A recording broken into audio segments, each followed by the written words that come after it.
He presents DNA evidence that's negative when it should be positive. It tells us exactly what we already know. Johnny and Mason were together, and that Mason grabbed Johnny from behind. He grabbed a child who was running away from behind. He pulled off his coat, that blue coat in a horse collar, and threw him into a plate glass window, and drew his service revolver, pointed it at Johnny, and got shot with his own arm. Service revolver. Was it in his hand? Where are the tests for that? And of course, the tests for that, which were so meticulously performed on Johnny, and even Candicia, which were negative, we find that Mason, even though his hands were bad, for testing, wasn't tested for GSR, because, as they now falsely claim to you, that all police, I didn't know this, I don't believe it to this day, but all police are covered with gunshot residue. So it makes no sense to test police. That's what they told us. But the reason Johnny didn't have any on him, including that white shirt that he supposedly executed Officer Samborski with at a quarter inch, had no gunshot residue. Even that white shirt. I'm sure you felt like me. After a while, I couldn't keep track. I literally could not keep track of the exaggerations of the police and the lies of the prosecutors and the falsehoods. And just ask yourself, he talked about a witness who saw Johnny pulling up his pants. That apartment house was filled with witnesses. Eric Washington, who he called 911. And not one of those residents was called to the stand. Why do you think? Why wasn't Officer Williams, the DPD officer who brought Johnny into the station and got a full statement, why wasn't he called? He has the entire burden of proof. As the judge will instruct you, Johnny never has to defend himself. Why wasn't he called? And nevertheless, they have the power, they have the opportunity to present to you any witnesses they wish. But this is a game to them. Someone must pay. Even if it's an innocent black child, somebody's got to go to the penitentiary to avenge this death, even if no one is to blame. So you got half-truths, you get half-stories, you get facts that were either purposefully withheld from you or shaded in absurd ways to make them look or sound bad. This whole case smells like a bad movie. And I ask myself, is this what we want from justice? Is this what we want from this system? Is this justice? Another tragedy? Another mother-son sacrifice? We've all looked at this evidence together for many weeks. We've looked at everything, and we've looked at it through the prosecutor's evil eye, where everything is done.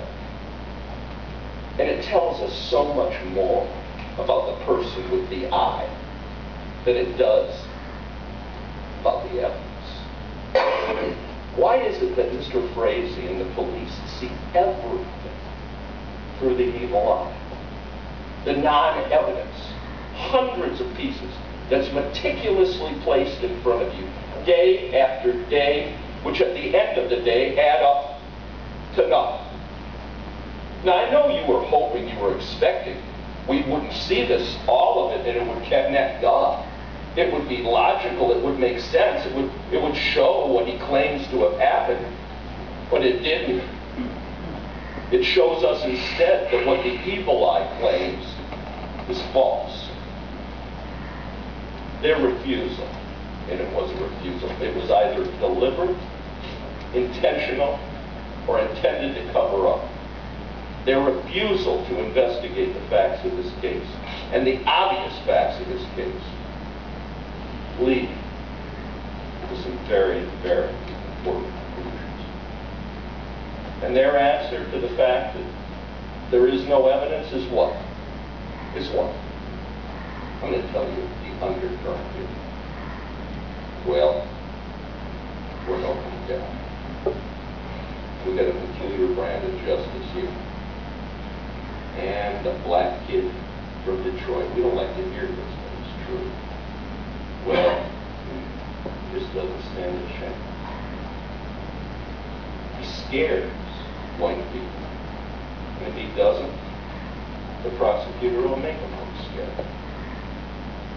And then the prosecutor, for political purposes, will deliver to the people of Oakland County, Johnny and a greased railed ale. We're never, from this day until you all leave, breathe your last breath will you see the light of day. And that's what Mr. Frazee and his committee said. So I just want, what they wanted to do to a kid who has literally done nothing to try to defend himself in a system that quite literally has said to him, you're a nigger, which they said from the first moment of this case. We have it on tape, and you don't get to defend yourself. What does it say about this system? The police. What does it say about us? What does it say about justice? What does it say about our Constitution? And what does it say about proof beyond a reasonable doubt? What does it say will happen to us and our own children? This case demonstrates how the prosecution and the police betray our trust of them. We trust them not to use and abuse their power. We trust them to treat us all alike, black and white. We trust them to be fair. We trust them not to falsely use their power against us, to make us afraid of our own servants. And they violated that trust. And they betrayed that trust. They betrayed a system, and each one of us, when they violate that trust. And that has to stop. It has to stop in the jury, or it'll grow like all malignance grows. They'll grow. Like all cancers grow. Now, out in the real world, what we heard today, isn't that what you call profile?